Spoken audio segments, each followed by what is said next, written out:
Yo, so I just got off a call with one of my clients, and there's a concept that was very important that I think will be of much value to you guys, which is that it doesn't matter what you do, no amount of psychology, inner work, information, or coaching or therapy, no amount of any of these things will help you out unless you have the desire to have power over yourself.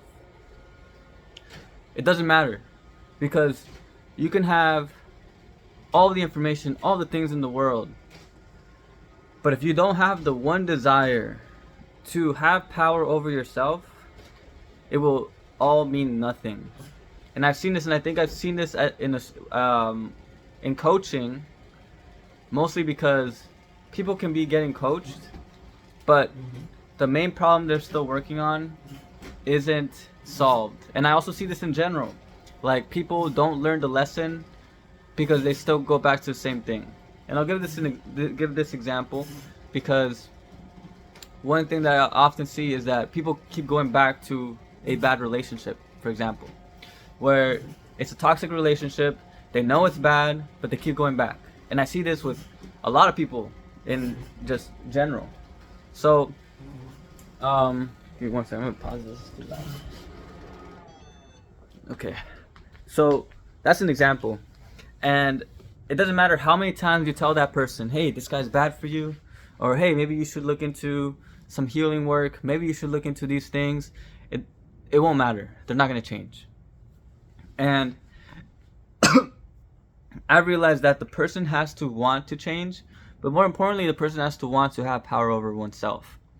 And I think that's clear because to say that you want to change is different than saying I want to have power over myself. Because when you have that intention, then change becomes something that naturally is a desire. It becomes a desire because the moment you want to have power over yourself, then you realize that change is the only way to begin that process. But if you only want to change and you keep telling yourself, "Oh, I want to change, but I have this and that," if you have that, then you don't have a strong enough desire to accomplish that change. To change just for the sake of change is not enough. And to change for the sake of wanting to have power over yourself is much more powerful. And the reason I say this is because power over oneself is the key to everything in life. People think that power is supposed to be explained as or seen as this thing of power over people, where I can control my external circumstances. I have the money, I have the access, I have the status. That is what people value when it comes to power. But the power I'm talking about here is a power over self. It's a mastery over self. So this is actually true power. All other power is really just a distortion of this power. I believe that it is the negative use of power. And when I think about power, I think about the solar plexus. The solar plexus is the place where we come into relation with others.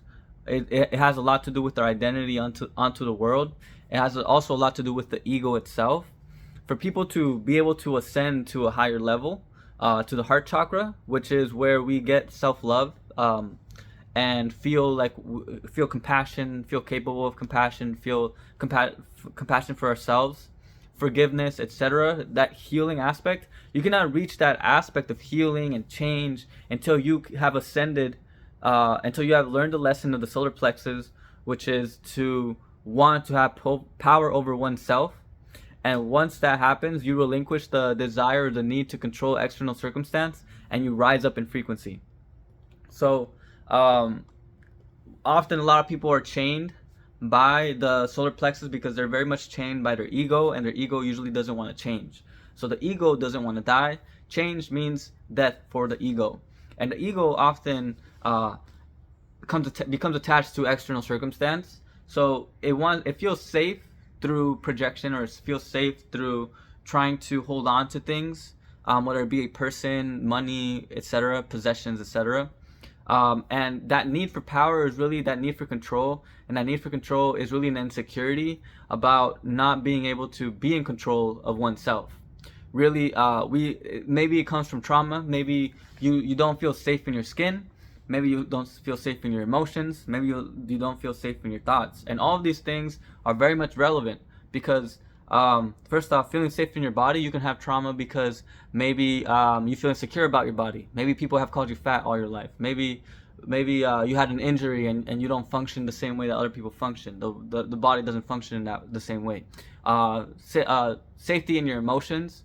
So this is also very much correlated with the chakra system. Safety in your body comes from survival, which is connected to the root chakra, and then safety in your emotions, that comes from the sacral chakra, which is connected to the emotional body. It has a lot to do with emotions, with sexuality, with creativity.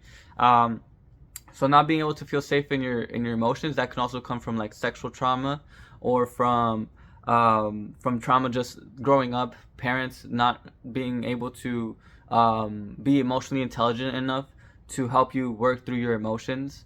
Maybe they were very abusive, or maybe emotionally abusive, manipulative, etc. Or maybe even safe in your thoughts. I think that has more to do with your with your solar plexus. I think that also can be related to higher chakras. Not being able to be to have a calm mind, anxiety, maybe even depression.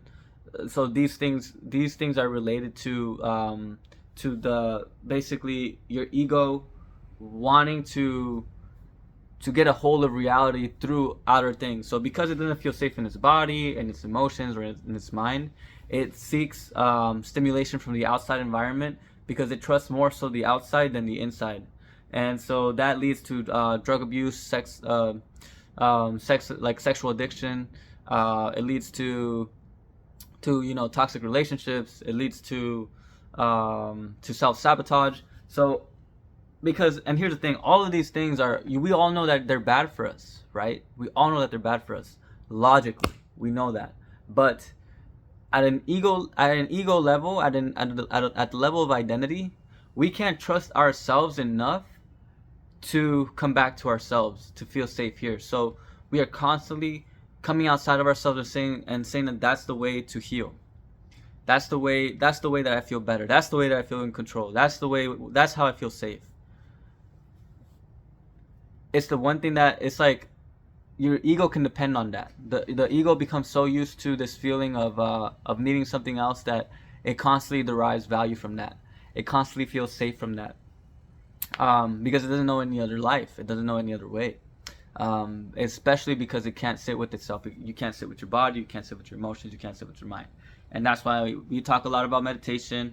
And that's why we talk a lot about psychology, because it helps you know yourself and all that. But it won't matter. Like I said, none of that will matter until you sit down and you're real with yourself and you tell yourself, I want to have power over myself. I realize that I'm not safe in my body, I'm not safe in my mind, I'm not safe in my emotions.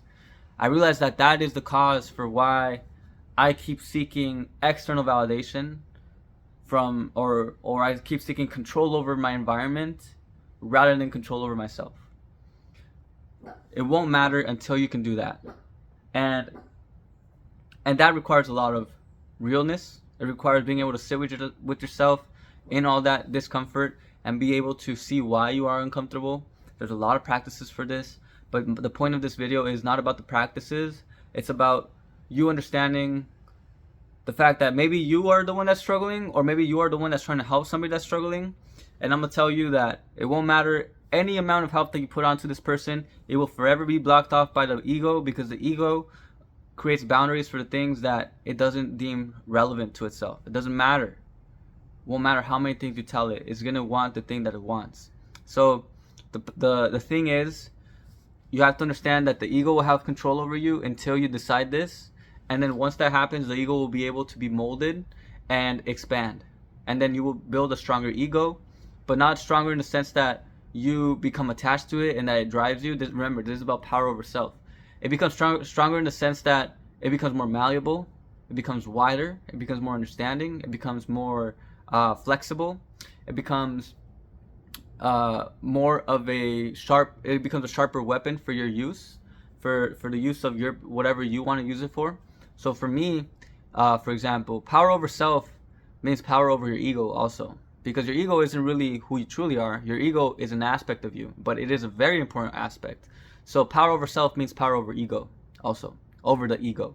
So developing a strong ego basically means that you have power over a stronger weapon or a stronger mechanism or a stronger tool. So then that will lead to you wanting to understand yourself.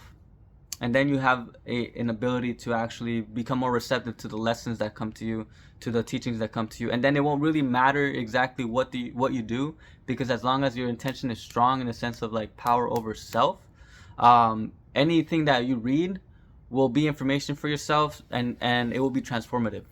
I remember when I went through my period of inner work, obviously it was paramount. Like I was obsessed with understanding myself, more to the point than wanting to get at girls, more to the point than wanting to get better at dance, more to the point than me becoming a better student.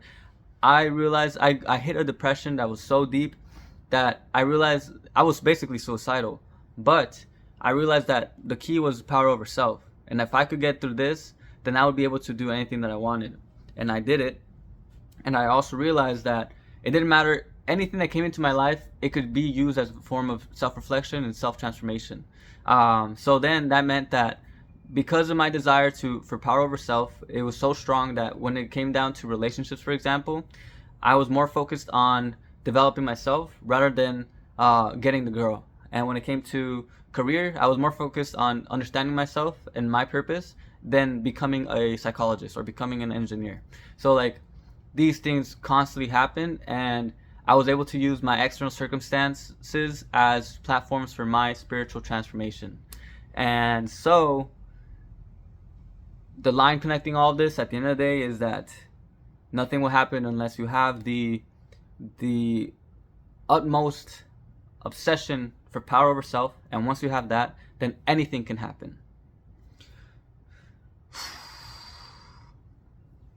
That's it for this video. I hope it was helpful. You know, check out my community. I will be there twice a week. I'm looking to increase my time in the community so that we can talk more about this, create more spaces for transformation. That is the goal for the community.